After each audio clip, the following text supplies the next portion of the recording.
Right. Makadi hama dzangu maswera sei. Zita mudonzi Godwin. Zita Godwin mukoma Godi. Ngati tirambe tichidzidzisana pamusoro pelife. Toda kutaura zvinhu zvinoitika muupenyu kuvana, kuti vana vechiduku, vana vedu vanofanira kukura vachiziva kuti kana isusu tikarega kuvadzidzisa, hapana munhu anozouya akavadzidzisa. Kana tikarega kuvatsiura, hapana munhu anozovatsiura. Saka nyaya iri pana ndeyekuda ndakataura nezuro ndikati mwana anofanira kunyatsokuziva kuti kana achikura kuda vakomana, kuva nemaboyfriend kana kuva nemagirlfriend hazvisi izvo zvinotaridza kuti wakura, asi kutaridza kuti wakura kufunga, kuzwisisa, kutanga kuziva kuti future yangu ichange yakamira sei. That is the first thing that we have to know. Unofanira kuziva kuti future yangu ichange yakamira sei mangwana. So kana iwewe ukatadza kuzvipa mukana wekuti utsvage kuti future yangu ichange yakadini, then hapana munhu anogona kudzidzisa. Chatinokwanisa kuita kutaura izvose nguva yacho isati yasvika. From form 2 unofanira kuziva kuti uchimuka uchienda kuchikoro sei uchienda kuchikoro. That the first thing chaunofanira kunyatsa kunzwisisa kuti kana ndichimuka kuenda kuchikoro ndoenda kunodii. Wabva ipapoza kuti kana wakagara muclassroom, sei wakagara muclassroom. Ndakati inini vana vechiduku, regai kutambisa nguva muchifunga kuti kuva nemaboyfriend kana magirlfriend is the first subject chaunofanira kuita kana uchiti wayaruka, kana kuti wava ne16 to kamu 16 years zvichikwidza. Is not a first subject. First subject chaunofanira kuita ndiri kufunga future, kuti right izvozvi pandiri panapa ndozoitei kumberi. Reti kana wafunga izvozvo is a first level, first subject chaunofanira kuziva, right, ndoitei pandiri panapa level randiri rechikoro. Chii chandinofanira kuti ndigoita kumberi. Ndofunga even kuchikoro ndo panotanga kutendera kudropa masubject. Noti vanoona kuti wakutonzwisisa kuti subject randirigone, subject ndorigone. Saka maticha paya achikuti keta masubject kana 5 aunoda, vane vakutoona kuti wakunzwisisa zvaunoda. So chachiketa masubject 5 kana 6 kana 8 masubject aunokwanisa, then woenda nemasubject iwo, which means nelife yako wakutova nesubject raunofanira kufamba naro mulife yako. Subject raunofamba naro ndorichatobata life yako yese kusvika uve baba, uve mai, uve chii zvese kumabasa kwauchaenda. Subject iro raunoketa, keta subject raunonyatsokunzwisisa kuti apa ndakuitei. It's not a first level, first subject rekuti kana wapedza chikoro unofanira kuva neboyfriend kana negirlfriend. That is nonsense. Hachisi chinhu chekutanga. Chinhu chekutanga ndechekuti kana wapedza chikoro, try by all means to get a job, wotanga kushanda mulife mako. Kana utanga kushanda woitawo zvinhu zvako, zvinhu zvaunosinyatsokunzwisisa kuti ndaakunzi mukoma kana kuti sister, ndine zvinhu zvangu zvandinozwa kuti apa ndane chinhu chandinozwa kuti ndaakushanda, ndatowa munhu ari kunzwisisa kuti ndiri munhu anoita chii, ndaakuziva nedirection yandiri kuenda, ndaakunyatsonzwisisa kuti even kana ndakuda kuita mwana now I'm settled, kuti ndaakunzwa kuti ndaakuda kuita mwana, ndaabhobha kuti even yangu muchado ndogona kuita muchado.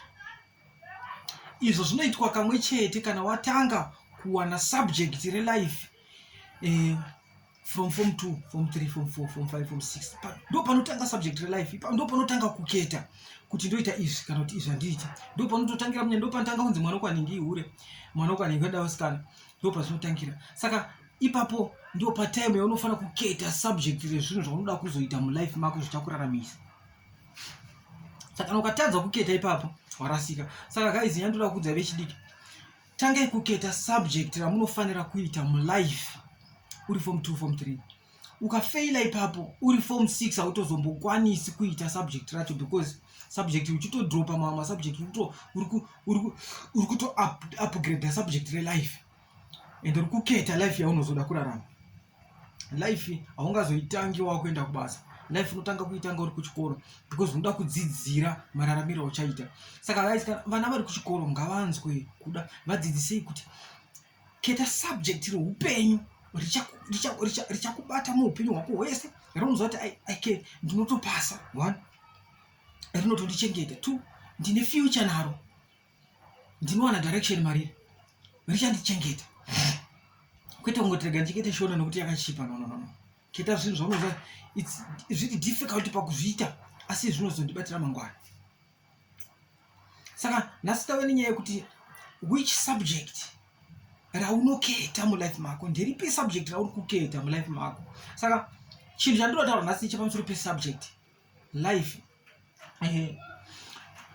keta subject. Ndativa mana munhu mwananga dzidzisai mwana kuketa subject relife.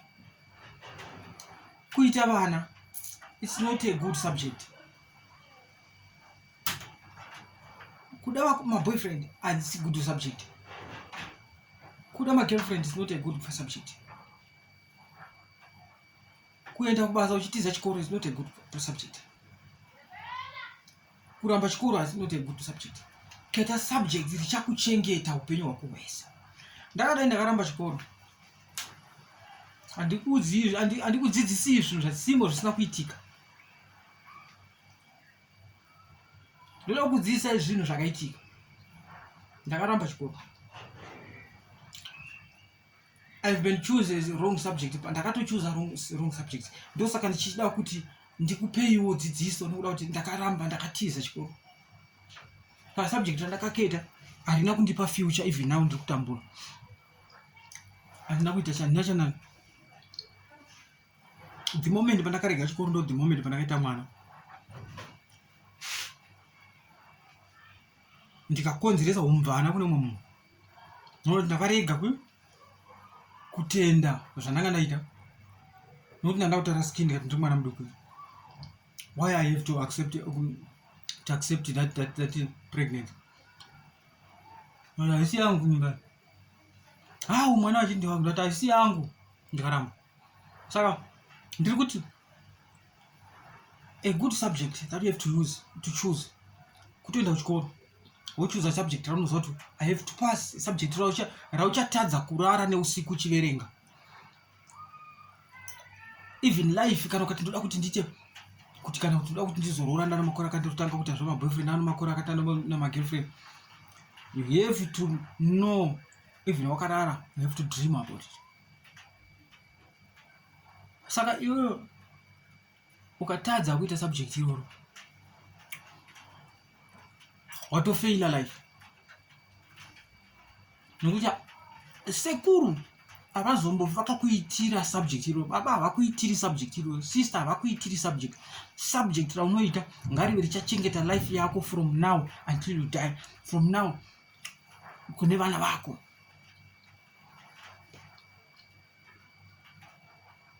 Saka subject richachengeta upenyu hwako.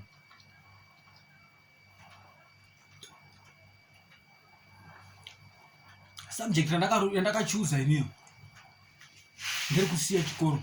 First, wrong subject randakaketa. 2, ndiri kuda vakadzi.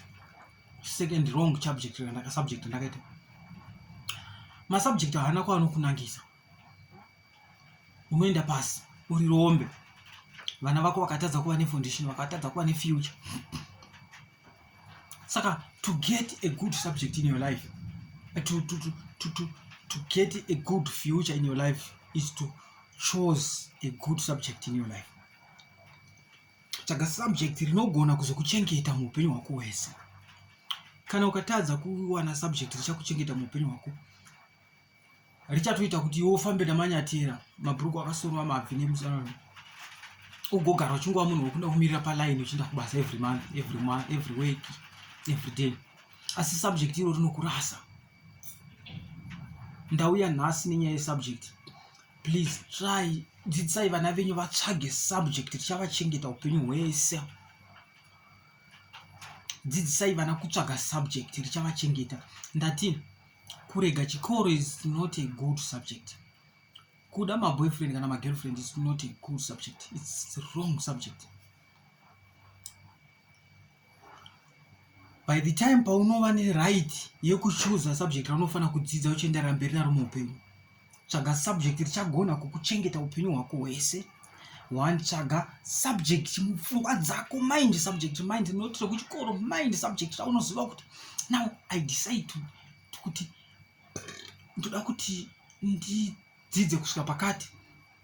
That subject you can't even get it at school. Hauri wani kuchikoro subject rokuti ndoda kuti ndidzidze kusvika pakati, hauri wani kuchikoro chiri kuenda. But subject riri muhana mako, riri mupfungwa. Iwe unozvifungira kuti I have to go to school until pandawana zvakati.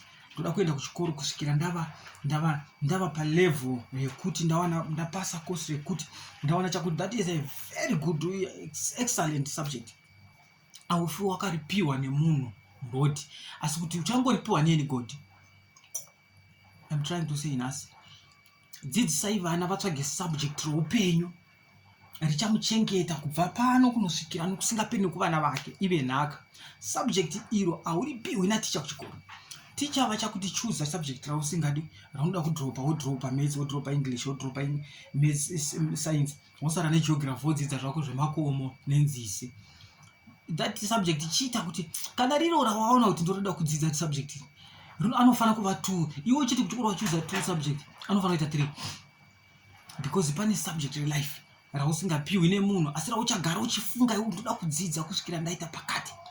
Ndoda kuti kurarama kwangu ndodawo kuti nerimwe regore nditewo musoja, ndoda kuti rimwe regore ndite doctor, nerimwe regore ndoda kuita pilot, nerimwe regore ndoda kuita nurse kana ndoda kuita chii, nerimwe regore ndoda kuita company yangu, ndoda kuita businessman. That subject hapana munhu anokudzidzisa. Subject iroro ndo subject richakuchengeta kusvikira wafa.